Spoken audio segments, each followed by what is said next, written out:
Amém, queridos irmãos? Vamos então para o nosso segundo vídeo.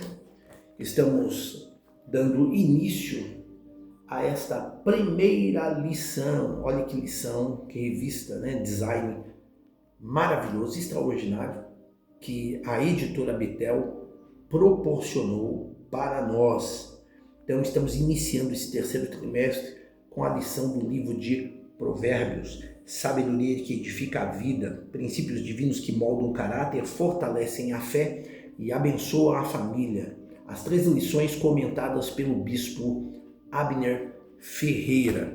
E nós vamos para o segundo tópico nesse segundo vídeo. E antes de lermos aqui, e nós vamos entrar para uma área mais teológica acerca do nome do livro, a autoria dos provérbios, a data, local de autoria do livro, o apoio teológico. Eu quero convidar você que está chegando pela primeira vez aqui no nosso canal. Seja muito bem-vindo, conheça o nosso canal, se inscreva em nosso canal, ative o sininho de notificação para você não perder nenhum vídeo, deixe o seu like, compartilhe, tudo isso é de suma importância para nós, pois o YouTube entende que o nosso trabalho tem relevância e com isso alcançaremos mais pessoas através da propagação do Evangelho. Então vamos lá, vamos para o tópico de número 2 e vamos começar aqui introduzindo acerca do nome do livro.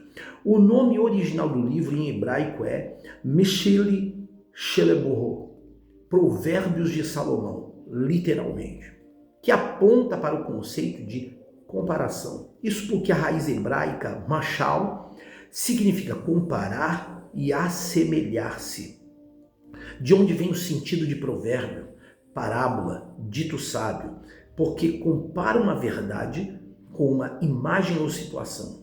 Muitas vezes o termo se refere a ensinos, advertências, parábolas, poemas e cantos. E em português, provérbios tem sua origem em 2 palavras latinas, pro, em vez, e verbum, palavra e vocábulo, relacionando-se a ditos que proclamam a veracidade de algo de maneira sucinta. Então, como nós vimos aqui, né, o nome provérbios ele vem de uma palavra hebraica que significa comparação, parábola, máxima ou ditado de sabedoria.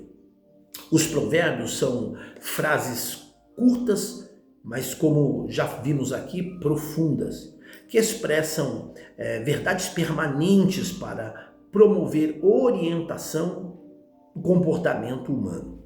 Então, no livro bíblico, essas declarações, elas não são ditados populares. Elas são inspiradas pelo eterno Deus e elas apresentam princípios espirituais que conduzem o homem a uma vida de temor ao Senhor, uma vida de prudência e justiça. Então, o propósito do livro de Provérbios é ensinar os cristãos a tomarem decisões sábias em todas as áreas da sua vida. Aqui no tópico 2.1 vai falar sobre a autoria dos provérbios. Conforme a Bíblia, o rei Salomão escreveu a maior parte do livro de Provérbios, o que faz dele o mais notável de seus autores. Embora não seja o único, Salomão incentiva seus leitores a ouvirem as palavras dos sábios e confessa ter recorrido aos provérbios de sábios anônimos. Além disso, os homens de Ezequias transcreveram alguns provérbios de Salomão que circulavam nos dias daquele rei. O capítulo 30 foi escrito por Agur, filho de Jaque, e o capítulo 31,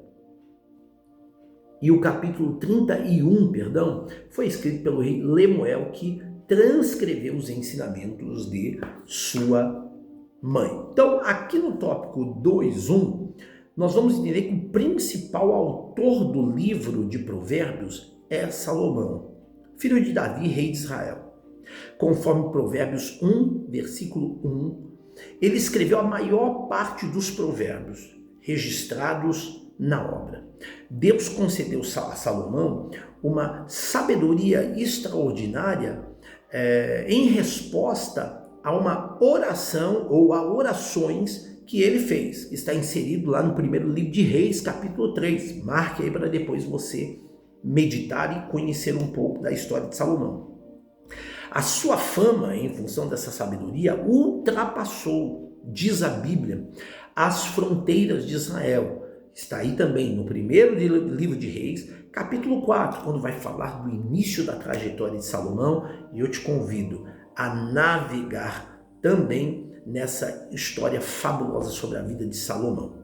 Entretanto, o livro, ele também reúne ensinamentos, como nós vimos aqui no comentário do bispo Abner Ferreira, outros autores.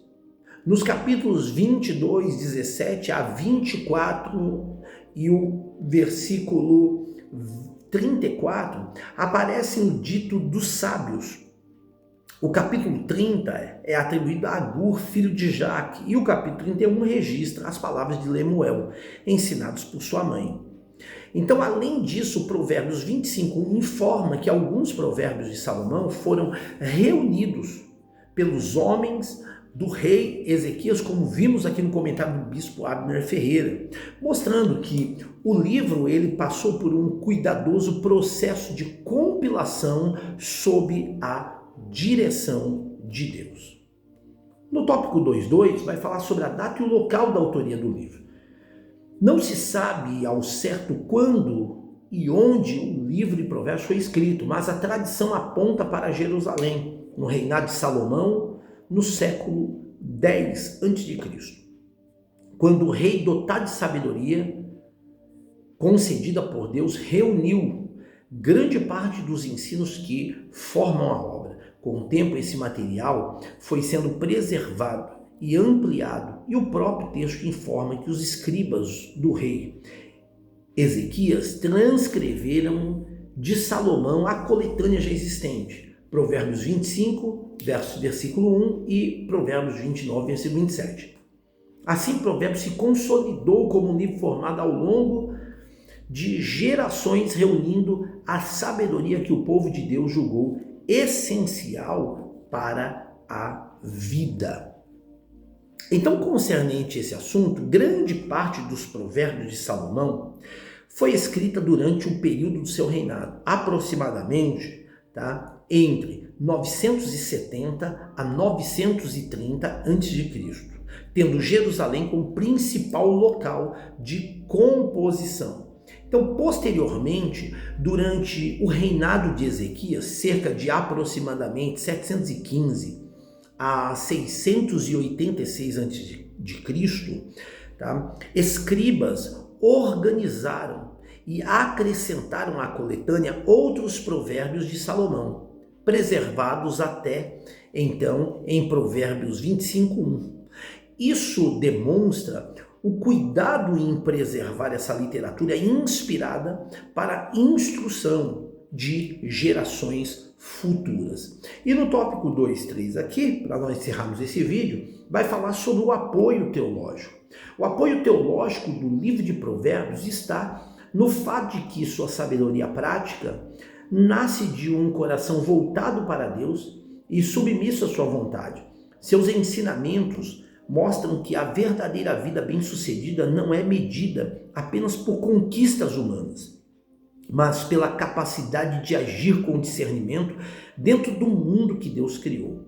Como observa Derek Kidner, a sabedoria apresentada em Provérbios é profundamente teocêntrica e mesmo quando trata de assuntos cotidianos, orienta o leitor a administrar suas decisões de forma equilibrada, saudável e alinhada aos propósitos divinos.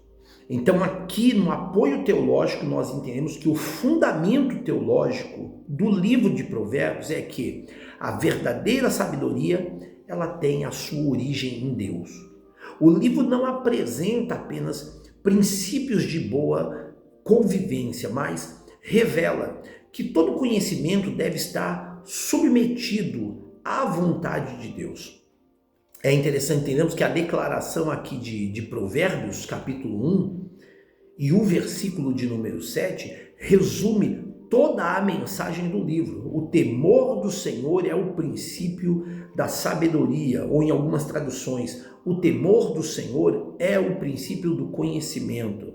Então, o temor do Senhor não significa ter medo de Deus, mas a reverência, obediência, reconhecimento da soberania de Deus. Eu costumo sempre dizer que o temor do Senhor parte do momento em que a pessoa ela procura escolher fazer o certo, né, e procura abnegar e ter uma vida de renúncia às coisas erradas, quando os olhos de todos não estão ali presentes. Mas ela entende que os olhos do Senhor estão em todos os lugares e Deus está à procura dos fiéis na terra. Quando a pessoa não tem este tipo de base na sua vida cristã, ela revela com os seus atos que ela não tem o temor a Deus. Entendemos que o Novo Testamento, né, ele confirma, nós vamos ver isso também, esse ensino ao revelar que toda sabedoria encontra a sua plenitude em Cristo, como vamos ver em Colossenses 2, 3, onde o apóstolo Paulo ele declara que em Cristo estamos escondidos, estão escondidos todos os tesouros de sabedoria e de conhecimento. Assim entendemos que estudar provérbios é aprender princípios que apontam para uma vida transformada pela palavra de Deus e plenamente realizada em Cristo. Então, como uma aplicação prática, nós entendemos que vivemos em uma época em que muitas pessoas possuem informações, mas poucos têm sabedoria. O livro de Provérbios, ele nos ensina que inteligência sem temor a Deus pode levar o homem ao orgulho, enquanto a sabedoria que vem do Senhor, ela conduzirá o mesmo a uma vida de paz e de comunhão e de bênção na presença de Deus. E assim, nós finalizamos aqui o vídeo de número 2, tópico 2. Deus abençoe.